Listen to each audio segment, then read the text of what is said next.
Bitin ko kipatil Selay daw bang kakalaizin Katsunun ay lamun ay lembizin Malagot ako kay nadin Kazupan ay nakukain Tumihim ka umpiso tayo Ozo pa kahin ngay sangit Sinta nil mapanin Nampitik na anay na puizalin Laisik hasad na hozong Numin kahin mangka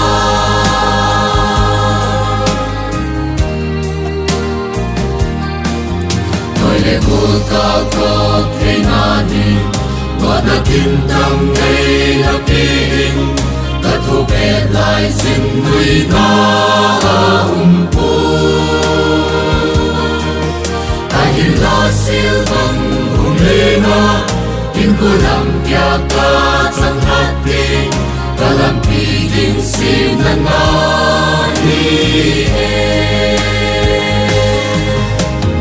Ozo pa kahin ngay sangit Sinta nil mapanin Nampitik na anay na puizalin Laisik hasad na hozong Numin kahin mangka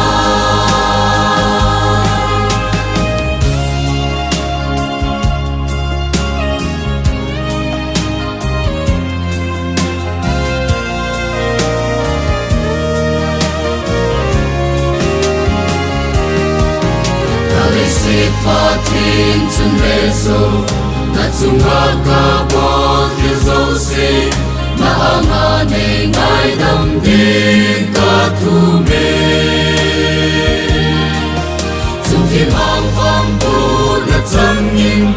Nahin kukaw bang sa penlang Mitangkadin bang punahong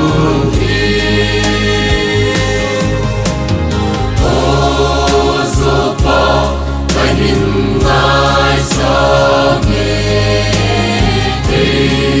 Sinta nil mapanin Nampitik na anay na puizalin Laisik hasad na hozong